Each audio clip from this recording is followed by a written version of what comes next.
یاد رکھیں کہ یہ کلام سب کے لیے ایک ہے، یہ سب کے لیے، خواہ کوئی کہیں بھی رہتا ہے، یہ خداوند کا کلام اٹل سچائی ہے، اس کے پیچھے ہمیں چلنا ہے اور کردار میں راست بازی کو اپنانا ہے۔ یہ میں آپ کے سامنے پڑھوں گا، پہلا یوحنا 3 باب 7 سے 9۔ آئے بچوں، کسی کے فریب میں نہ آنا، جو راست بازی کے کام کرتا ہے وہی راست باز ہے۔ جو شخص گناہ کرتا ہے وہ ابلیس سے ہے، کیونکہ ابلیس شروع ہی سے گناہ کرتا رہا ہے۔ خدا کا بیٹا اسی لیے ظاہر ہوا تھا کہ ابلیس کے کاموں کو مٹائے۔ جو کوئی حوالہ پھر سے بتا دو، پہلا یوحنا 3 باب 7 سے 9۔ جو کوئی خدا سے پیدا ہوا ہے وہ گناہ نہیں کرتا، کیونکہ اس کا تخم اس میں بنا رہتا ہے، بلکہ وہ گناہ کر ہی نہیں سکتا کیونکہ خدا سے پیدا ہوا ہے۔ جو خدا سے پیدا ہوتے ہیں وہ گناہ کر ہی نہیں سکتے۔ اور یاد رکھیں، میں آپ کو ایک بات شیئر کروں گا، کافی پرانی بات ہے۔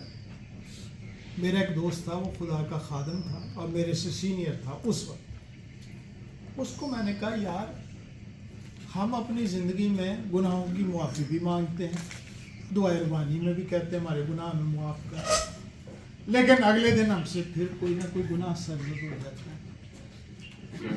میں نے اس کے ساتھ کہا، میں کہا مجھے بڑی شرم آتی ہے دوبارہ معافی مانگتے ہوئے کہ بھئی جس گناہ کی معافی مانگی تھی، کوئی جھوٹ کی، چوری کی، کوئی چیز، وہ تو گناہ پھر سرزد۔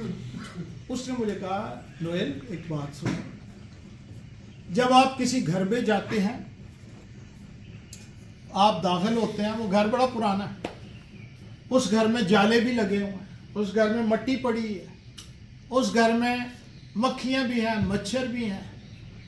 کہتا آپ اس کو صاف کرتے ہیں، آپ اس کے جالے بھی اتارتے ہیں، آپ اس میں سے مکھی مچھر مارنے کے لیے کوئی سپرے بھی کرتے ہیں، آپ اس گھر کے فرش کو صاف کرتے ہیں، دھوتے ہیں، ڈیٹول یا سویپ یا فنائل والے پانی سے اس کو اچھی طرح واش کرتے ہیں، پھر وہ گھر صاف ہو جاتا ہے، وہ دھل جاتا ہے، اس میں سے خوشبو آتی ہے۔ لیکن کیا آپ جانتے ہیں کہ وہ گھر پھر گندا نہیں ہوگا؟ میں کہا ہوگا، کیونکہ جب اس میں انسان زندگی بسر کرے گا تو کچن ہی ہے، فرض کر لو، مٹر چھیلے جاتے ہیں، اس کے چھلکے پھینکتے ہیں، کیلے کھائے جاتے ہیں، اس کے چھلکے ہوتے ہیں، مونگ پھلی کھاتے ہیں، اس کے چھلکے ہوتے ہیں۔ تو کہتا کہ یہ جو چیزیں ہیں، کیا یہاں گندگی نہیں ڈالیں گے؟ لیکن یہ گندگی وہ گندگی نہیں جو شروع میں آپ نے صاف کی تھی، یہ گندگی روز کی روز صاف ہوگی۔ کہتا دعائے روانی ہمیں یہ آپ کے اور میرے لیے ہے کہ ہم روزمرہ کے گناہوں کی خداوند سے کیا کرتے ہیں؟ باقی جب ہم نے پہلی دفعہ خداوند کو قبول کیا تھا، اس نے ہم کو صاف کر دیا ہوا ہے، ہم پاک ہو چکے ہیں، اب ہم گناہ نہیں کر سکتے۔ لیکن جب ہم دعائے ربانی کرتے ہیں تو جو روز مرہ کے کاموں میں جو ہم سے کوئی غلطی ہوئی، جو ہم سے گناہ ہوا، وہ خداوند کیا کرتا ہے؟ معاف کر دیتا ہے، کیونکہ یہ دعا تو اس نے خود ہی ہمیں سکھائی تھی۔ اس کو پتا ہے، وہ ہمارا مینوفیکچرر ہے، اس سے بہتر تو کوئی نہیں جانتا کہ ہم کیسے گناہ کرتے ہیں۔ تو اس لیے ہم گناہ سے معافی کے لیے خدا کے حضور دعا کرتے رہنا چاہیے۔ فلپیوں کی کتاب اس کا 4 باب اس کی 13ویں آیت میں یوں لکھا ہے،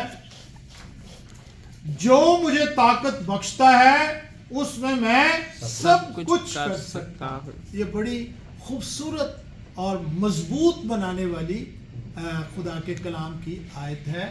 جو مجھے طاقت بخشتا ہے اس میں سب کچھ کر سکتا ہوں۔ فلپیوں کی کتاب اس کا 4 باب اس کی 13ویں آیت۔ خاص طور پہ جب آپ کو یا مجھے کوئی کام سونپا جاتا ہے اور ہم کمزوری محسوس کرتے ہیں کہ یار میں تو بڑا کمزور آدمی، میں اتنا بڑا یہ کام کیسے کروں گا، میرے اندر تو بڑے فلاز ہیں، میرے اندر تو بہت ساری کمیاں ہیں، خامیاں ہیں۔ تو ایسے موقع پر یہ کلام کی یہ آیت فلپیوں 4 باب 13 آیت جو مجھے طاقت بخشتا ہے اس میں میں کیا کر سکتا ہوں؟ سب کچھ کر سکتا ہوں، کیونکہ پیچھے کون ہے؟ انلیمیٹڈ خدا ہے، اور آگے رزلٹ کیا ہوگا کہ میں سب کچھ کر سکتا ہوں۔ اس کا مطلب خدا طاقت دے رہا ہے، خدا کہہ رہا ہے تو آگے بڑھ، میں تیرے ساتھ ہوں، اور پھر میں سب کچھ کر سکتا ہوں خدا کی دی ہوئی مدد اور طاقت کے وسیلہ سے۔ اور اسی طرح ایک اور کردار اور راست بازی کے تعلق سے میں حوالہ بتاؤں گا، گنتی کی کتاب اس کا 12واں باب اس کی 3 آیت، اور موسیٰ تو روئے زمین کے سب آدمیوں سے زیادہ حلیم تھا۔ یاد رکھیں بزرگ موسیٰ، ویسے وہ بے شک تھوڑا خود بھی کہتا ہے میں ہکلاتا ہوں، میں اچھا فصیح نہیں، میں اچھا بول نہیں سکتا، اور کلام مقدس میں لکھا ہے کہ وہ روئے زمین کے سب آدمیوں سے زیادہ کیا تھا؟ حلیم۔ حلیم سے مراد آپ سمجھتے ہیں یعنی صابر تھا، اس کے اندر پیشنس تھی، اور پیشنس اس قدر زیادہ تھی کہ وہ خدا کے سامنے کھڑا ہو گیا، شفاعت کی، اس نے کہا اگر تو ان کا گناہ معاف نہیں کرے گا تو میرا نام کتاب حیات سے مٹا۔